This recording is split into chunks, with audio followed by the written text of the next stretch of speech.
Peace Daemons, my name is Dante and I am going to show you how you can up your parry game. I'm going to show you 3 techniques, and after I teach you 1 and 2, you can put them together to use tech 3 to win in 1v2 situations. Now I am a top 100 Matari, and these are the techniques that I used as I was climbing the ladder to get to my current status. Now these techniques should work best against any enemy that is low platinum or below. After low plat, the mind games start to change a little bit because people start to adjust to the techniques that I'm about to show you right now. So before I even get into the first technique, I want to make sure you guys understand that this is not going to be a regular parry video. I'm not going to give you the basic, oh, make sure you parry after they do a 1-2-3 combo. If you don't know what a 1-2-3 combo is, that just means that if they do 2 light attacks or 2 heavy attacks, the 3rd attack is going to automatically be a focus attack.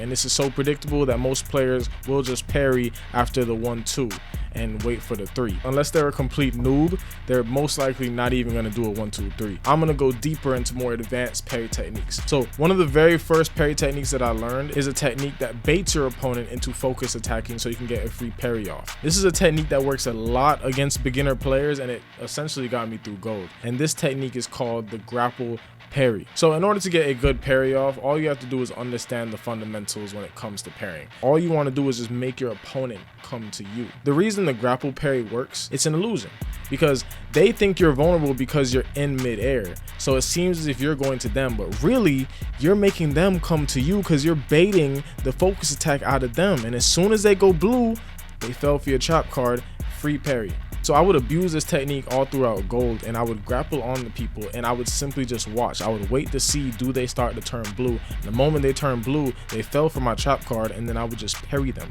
over and over again. This combo works wonders against anyone doing that running dual blades attack. You're more valuable dead. So you just have to bait out a focus attack out of your enemy. Now, another thing I've noticed with beginner players is that they tend to open or wake with a focus attack. So you can abuse that to your advantage. But if you notice in this clip, I did open with heavy attacks every single time. I think I was probably still gold in this area. After I got that final hit in, I noticed that she started to open up with a heavy attack. So I dashed through her and then I simply just waited for the parry.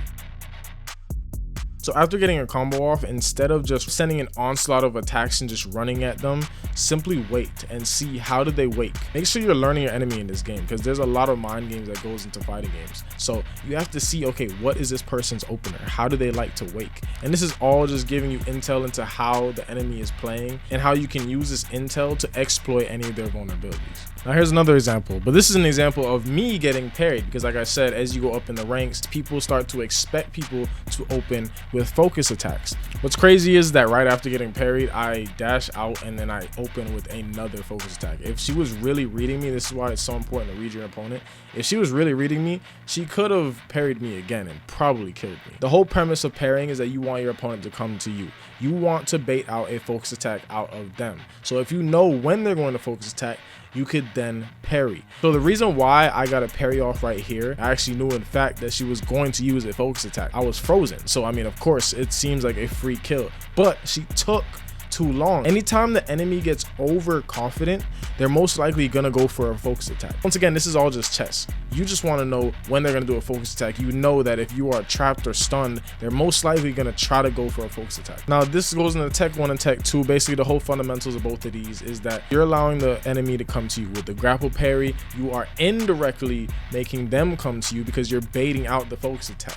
And then with the second tech, you're just abusing the fact that most beginner players tend to open or wake with a focus attack. Another thing I've noticed is that the reason why beginners tend to open with focus attacks is because they tend to be overconfident. So if you can ever make your enemy feel overconfident, then you can also bait out focus attacks because they're trying to get out as much damage as possible. They're trying to kill you as fast as possible, and they think the fight is already won. So in tech 3, we are going to abuse this overconfidence in our enemies so that way we can win in 1v2 situations. So here my teammate gets jumped and the 2 enemies still have about half their health bars left. After they kill him, they point their attention to me and they start to send an onslaught of attacks towards me. If you notice, every single one of the attacks they sent to me were all focus attacks. This is because anytime a team gets somebody down and it's a 2v1 situation, in their mind, they're looking at this situation as if, oh, the fight's already won because it's 2v1, there's no way this person can beat us. But in this situation, they're being overconfident. They kept sending blue focus attacks towards my way. The moment I noticed that, I just started spamming the parry button.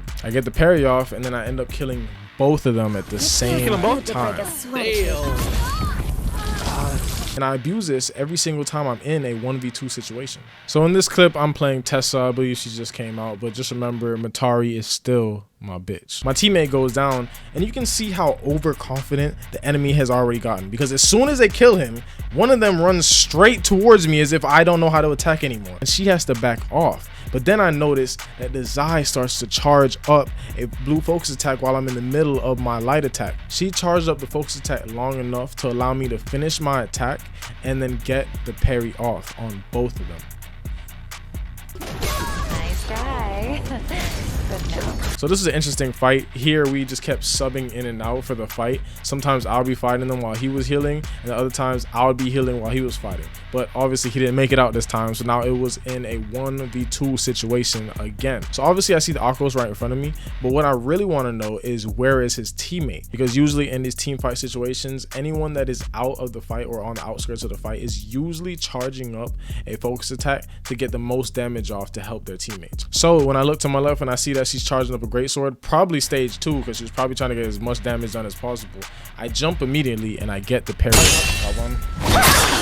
That's how love ends.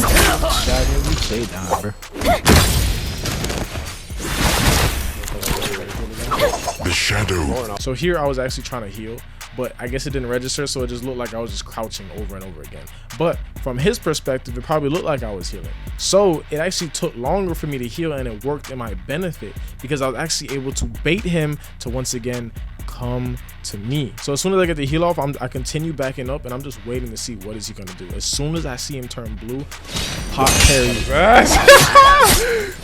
Remember, these techniques are mainly going to work against beginner to moderate level players. With these techniques, this should up your parry game to the point where you should be able to make it to at least low to mid platinum. After that, players start to adapt to these techniques. So once you start getting to these ranks, you're going to have to start using a lot more fakes and playing more mind games against your enemy. As I continue to climb and I find new techniques, I will make another video in this series. Please leave a like if you enjoyed this video. And here's one more tip for anyone that made it to the end of the video. Just because you made it all the way to the end and you are dedicated to becoming a parry god. So like I said with the grapple parry, anytime you grapple, it seems as if to beginner players that because you're in the air, you look like you're vulnerable. So I've also noticed that if you do an uppercut and you are above people and you're in the sky, it seems also like you're vulnerable, and people will try to use a focus attack while you are airborne. So just like the clip in the beginning, I was able to win that 1v2 situation because I uppercutted and I saw that somebody was running at me with a focus attack. So I parried immediately and I was able to parry both of them mid-air. If you made it all the way to the end and you heard this, I want you to comment below parry god. Everybody else is going to be so confused at what you're talking about. Just comment parry god if you made it all the way to the end. And I also have a Discord in the link in the description. Me and my boys have a clan. We call it the 𝙃𝙧, you know, like that gang that runs everything in Japan. You click the link in the description and you can join my Discord, and you can just hit me up anytime you guys want to play.